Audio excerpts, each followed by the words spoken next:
Il est 16 h, bonjour et bienvenue dans 7 jours, BFM Le Talk, l'actualité en reportage et en débat. Au sommaire de ces 2 heures, le premier jour du confinement, troisième version, 16 départements, 21 millions de Français sont concernés par les nouvelles mesures de restriction. Et la nouvelle attestation a beaucoup de mal à passer, complexe, reconnaît même le ministère de l'Intérieur. Matignon annonce des modifications dans les prochaines heures. Dalinal nous explique tout ce qu'il faut savoir. L'analyse politique, ce sera avec Anne-Sora Dubois. Et d'ailleurs, peut-on parler de véritable confinement au-delà de la sémantique? Les avis divergent. Le mot a été lâché par Jean Castex, mais rejeté par Emmanuel Macron. Une question, ces nouvelles mesures seront-elles suffisantes pour endiguer l'épidémie et désengorger les services de réanimation? Mon invité dans un instant, Bruno Megarban, le chef du service de réanimation médicale à l'hôpital Lariboisière à Paris. Et puis peut-être du nouveau dans l'affaire Magali Blandin. Le procureur de la République tiendra une conférence de presse. Ce sera à 18 h 30 et à suivre en direct sur BFM TV.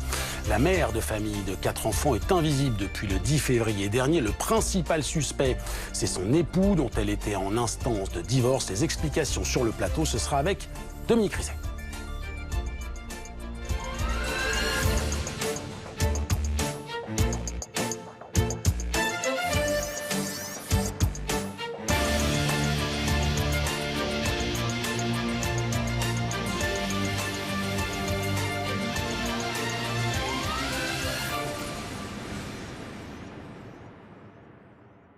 Voilà donc pour le sommaire. Je vous le disais, ce samedi marque donc le premier jour d'un nouveau confinement pour l'Île-de-France, notamment avec des contrôles annoncés. C'est le cas dans le quartier du Marais, à Paris. On vous retrouve, Narji Sadji, vous êtes précisément place des Vosges.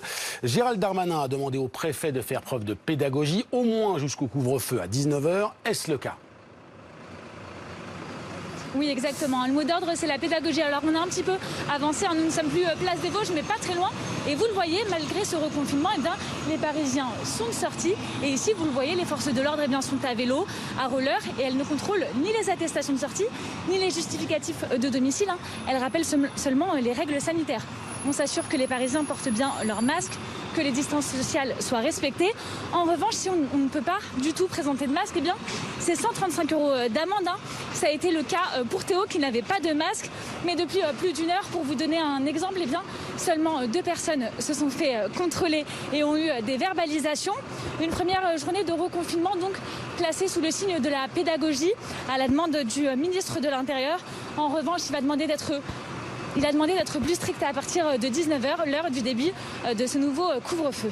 En attendant évidemment le changement d'heure dans une semaine. Merci beaucoup Narji Sadji pour ces précisions près de la place des Vosges, donc avec Frédéric Leclerc, IMOF. Le voici. Plan large et grosse réalisation, gros moyens. L'objet dont on parle évidemment beaucoup et qui laisse plutôt perplexe, c'est, vous l'avez reconnu sans doute, la nouvelle attestation de déplacement. Complexe, admet même le ministère de l'Intérieur qui annonce une simplification dans les prochaines heures. Et c'est à David Dunal, bonjour David, bonjour. Qui revient à la très lourde charge de nous expliquer à quoi sert cette attestation, comment on s'en sert, et aussi de répondre à vos questions dans un instant. Tout d'abord, la première question peut paraître simple, mais pas tant que ça. À quoi elle sert cette nouvelle attestation ?